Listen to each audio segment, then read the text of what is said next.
I really need to get myself a Switch flip grip, because I seem to have so many games that work in Tate mode. Psikyo Shooting Bravo is the latest edition, and I have thoroughly enjoyed my time with it. This is a collection of 6 games, 5 arcade bullet hell shooters, and a 6th game which is kind of a bullet hell block breaker, which turned out to be my favourite game. I would split them into 3 sets. Gunbirds 1 and 2 and Samurai Aces 1 are vertical shooters, Samurai Aces 2 and 3 are side-scrolling shooters, and as I mentioned, Gunbar Reach is a block breaker. The games follow a similar approach. You choose your character, go through levels killing enemies, fight a boss at the end of a level, and there are some brief dialogue or story scenes at the end of a level and just before you fight a boss. The stories were fine. In Gunbirds you're trying to collect magical items to make a wish, and in Samurai Aces you're trying to rescue the Shogun's daughter. There wasn't much dialogue anyway, so the stories felt kind of background to me.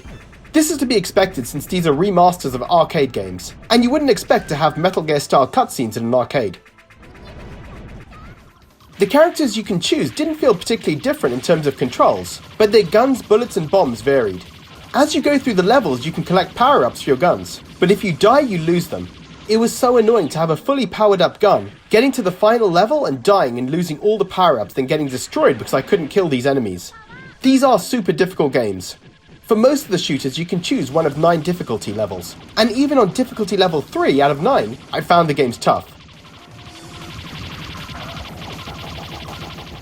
You have 3 lives and 3 continues to try and complete each game. Playing from start to finish, most games can be beaten in around half an hour, but getting to the point when you can actually beat it on a respectable difficulty level takes a lot of skill and practice.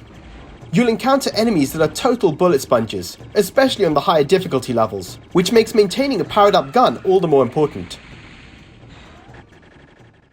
Out of the shooters I found Samurai Aces 3 was my favourite.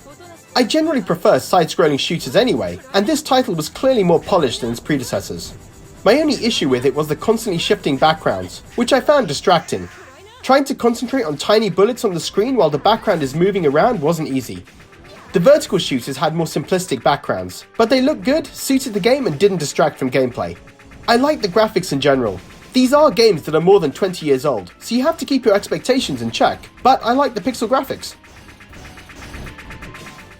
Now, Gunbar Reach is totally different from the others. Think traditional block breaker, but with boss battles and enemies shooting at you. You control a pinball flipper to reflect balls back up and destroy blocks, but you can also use it to hit enemy projectiles back at them. This game was also super tough, and I couldn't beat it by the time of writing this review, but it's so much fun. It's actually got me wondering whether the upcoming game Twin Breaker will be as good as this. One big miss for the package is the lack of online leaderboards. They would have provided added incentive to replay, and also to get better and beat friends, so it's a shame it's not included. Getting to the top of the local leaderboards is really easy, so that didn't feel like much of an accomplishment.